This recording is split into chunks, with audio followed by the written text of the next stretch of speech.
Christmas has always smelled like cinnamon and old memories in my family's house. This year, it smelled like dread. I didn't know why at first. Just an instinct in my bones, a pressure behind my ribs that felt like a storm front. December 1st, a date I used to love.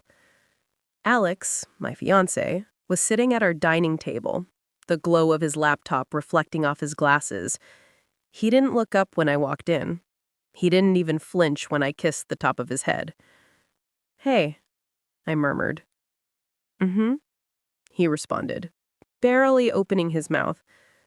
A tiny flicker inside me dimmed.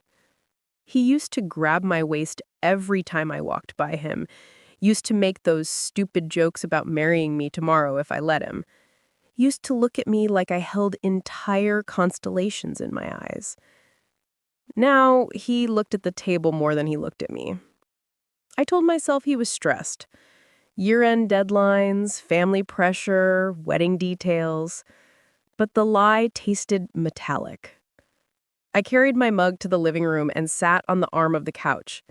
The tree was half decorated because we'd started together, then he'd suddenly had a work call and disappeared for an hour.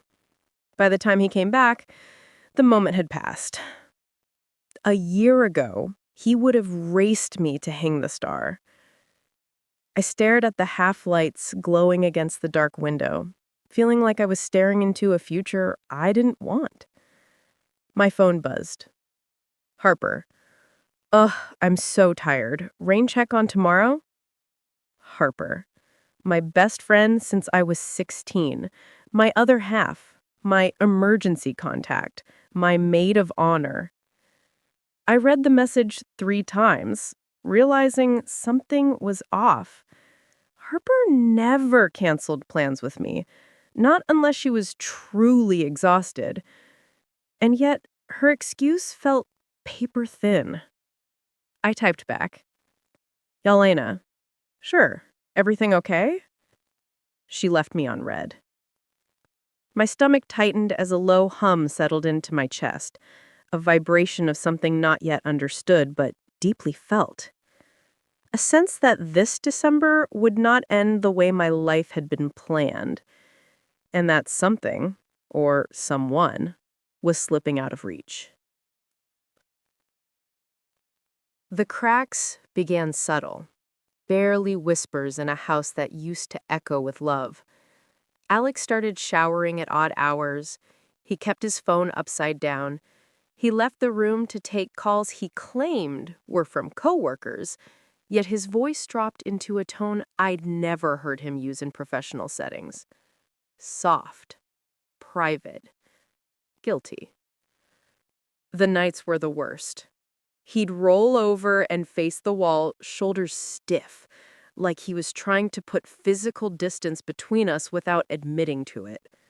One night, I reached for his hand under the covers, and he flinched before catching himself. "What's wrong with you?" I whispered. "What? Nothing. I'm tired." He said it too quickly. And then he was asleep, or pretending to be, leaving me awake with the chest full of questions. The first real fracture came on December 10th. We were at brunch with Harper, sitting in our usual corner booth. She arrived late, hair slightly damp, cheeks flushed like she'd rushed. "Sorry," she said breathlessly. "Had to deal with stuff." She didn't specify. Harper always specified. I forced a smile. "Are you okay?" "Totally. Just a long morning." Her eyes flicked to Alex, and for a fraction of a second, so fast I could have convinced myself it didn't happen, his eyes flicked back. A tiny exchange. Silent, loaded. Then Harper looked away, tucking her hair behind her ear with trembling fingers. My breath caught. Something icy slid down my spine. I watched them the entire meal. Watched their posture, watched who spoke when, watched their smiles. Hers too wide, his too controlled. Harper laughed at everything he said, even jokes she'd normally roll her eyes at. He asked her questions before he asked me. My fork scraped the plate as the realization formed like frost. They were too careful, and that kind of careful only comes from guilt. That night, I tried to confront him. "Alex," I said gently, "are you happy with us?" He looked startled. "What kind of question is that?" "You've been distant, and Harper's been acting weird too. I just want to know if something's going on." His head snapped up. "Why bring Harper into it?" I froze. "I didn't," I said quietly. "You did." Silence stretched. Heavy. Dangerous. He swallowed. Jaw tightening, his pupils shrank. His knee bounced. He wouldn't meet my eyes. That was the moment I felt the ground shift. The first tremor before the real quake. I wasn't imagining this. Something was rotting beneath the surface. And I knew I had to start watching more closely. I didn't intend to find the truth that night. But betrayal has a way of revealing itself when lies grow too heavy to hold. December 14th. Alex fell asleep on the couch, phone still illuminated beside him. A message alert popped up, glowing in the dark living room. "I miss you. I hate sneaking around. Christmas can't come fast enough." From H. My heartbeat slammed into my throat. I picked up the phone. Locked. His face lay slack and peaceful, unaware of the storm gathering behind my eyes.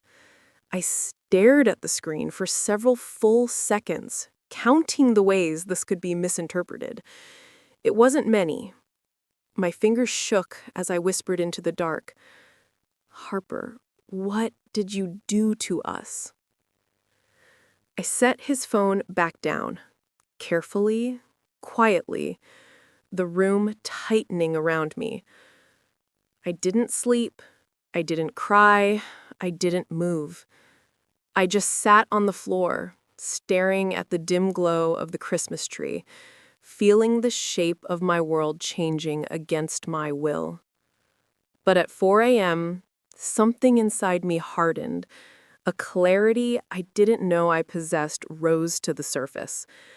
If they were planning something for Christmas, if they were building a moment meant to destroy me, I wasn't going to break. I was going to rise. Silently, strategically, beautifully. Because if there was going to be a grand reveal, it sure as hell wouldn't be theirs. From the outside, nothing changed. Inside, everything did. I walked through the next week as a ghost, wearing my own face. I made coffee, I went to work, I nodded when people spoke. But beneath the routine, my mind was building a map of every inconsistency, every secret glance, every moment that now replayed with new meaning. The memory that gutted me most happened 3 days after I saw the message. Alex kissed me goodbye before leaving for a last-minute meeting. His lips brushed my cheek, gentle but hollow.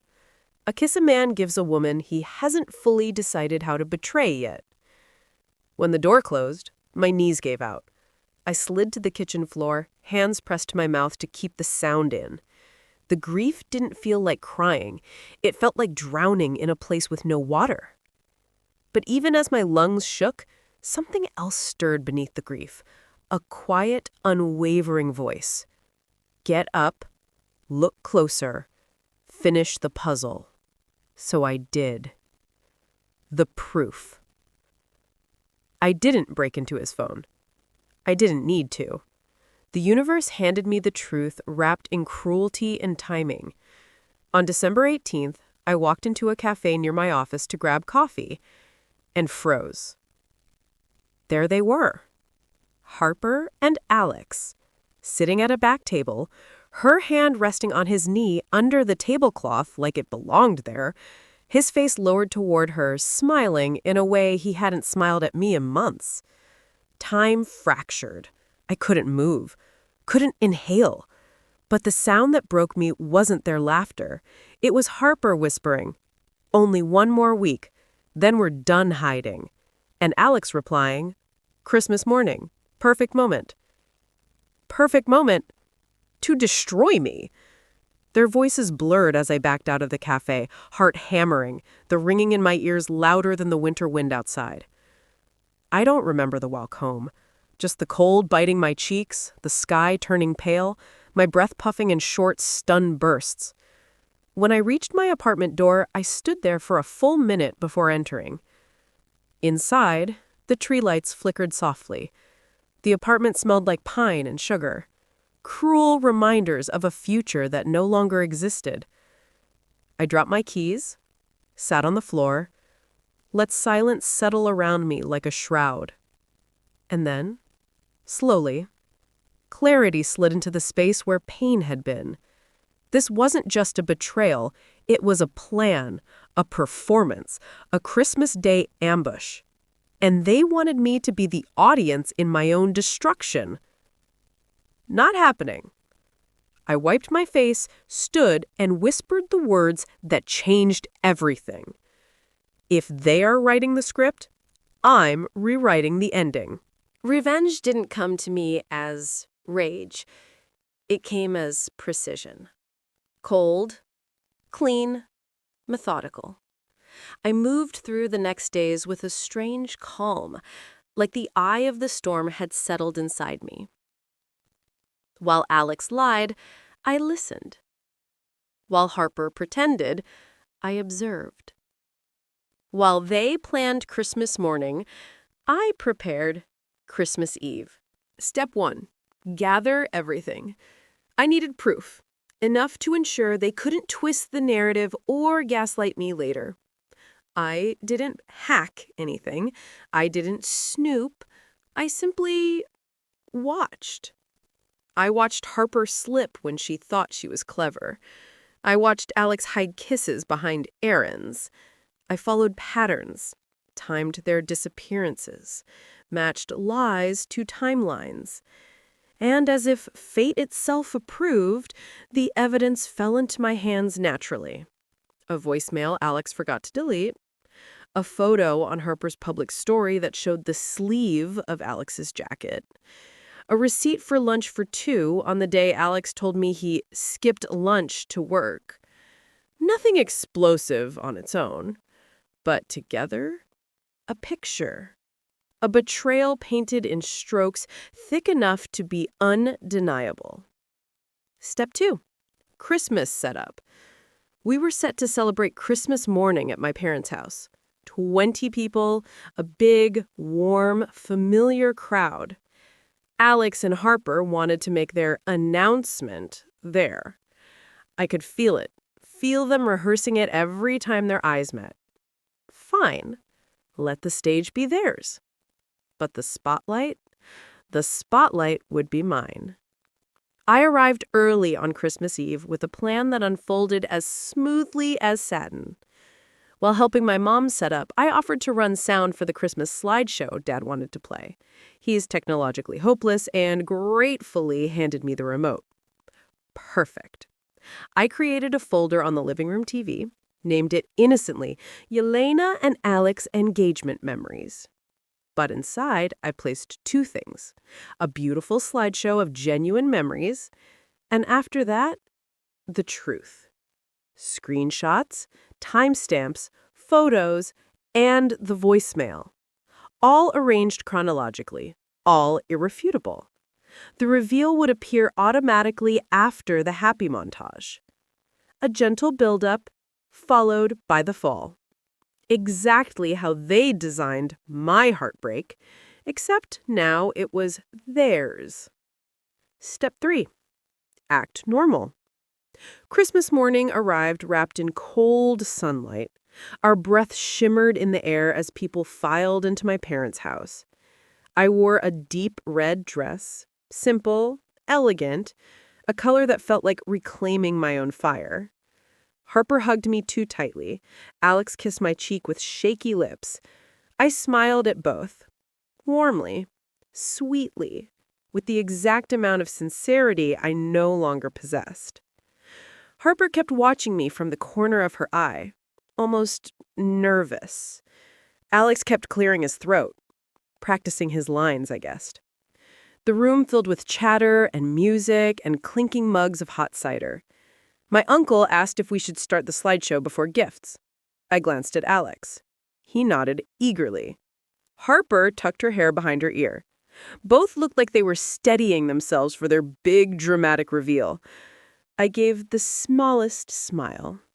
Let's begin. The montage started beautifully.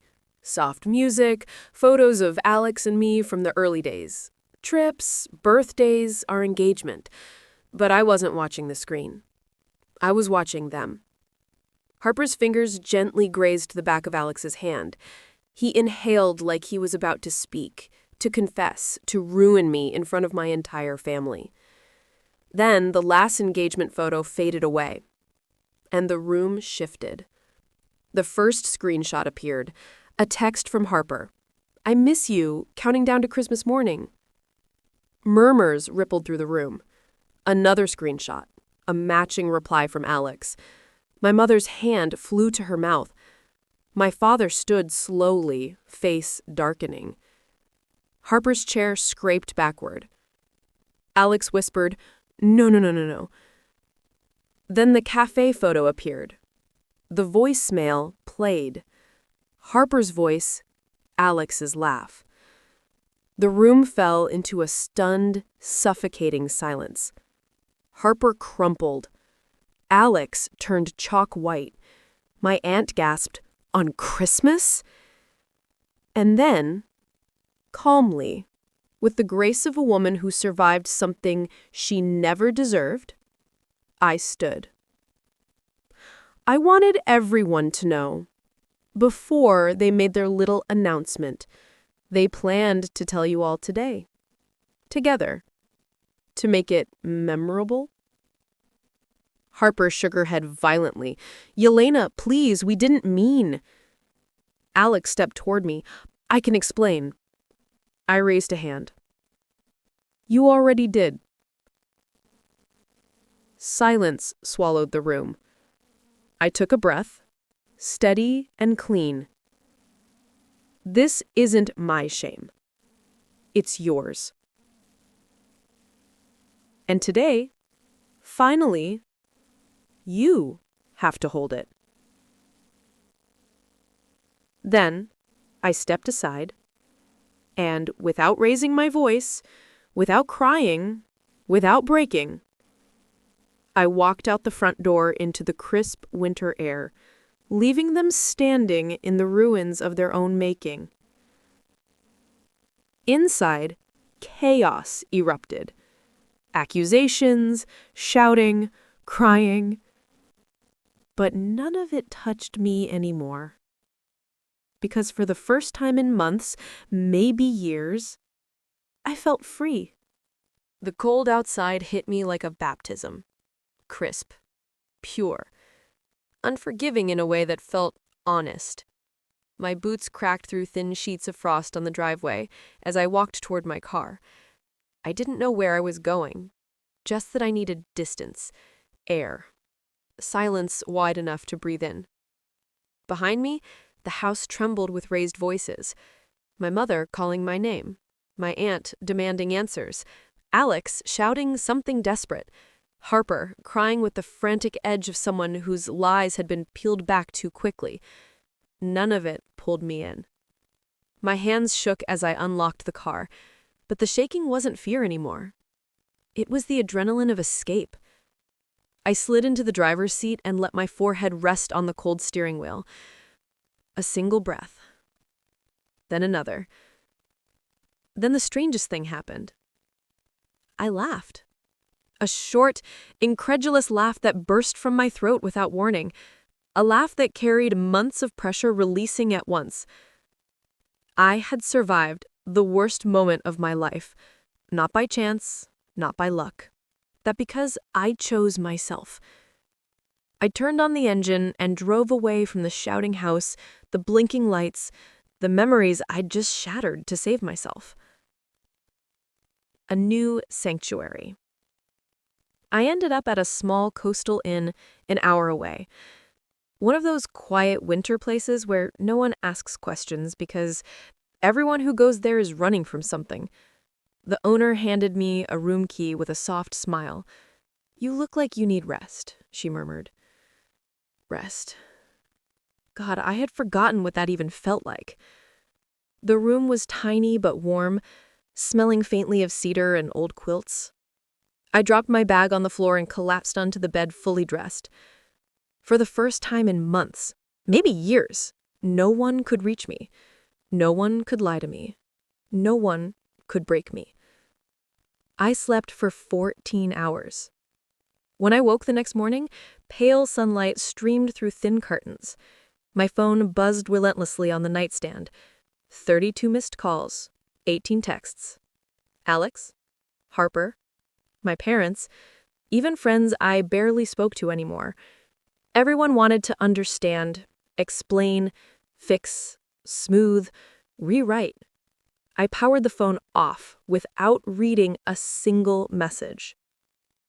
I made tea in the tiny kettle by the window, wrapped myself in the inn's wool blanket, and watched ocean waves crash against dark rocks.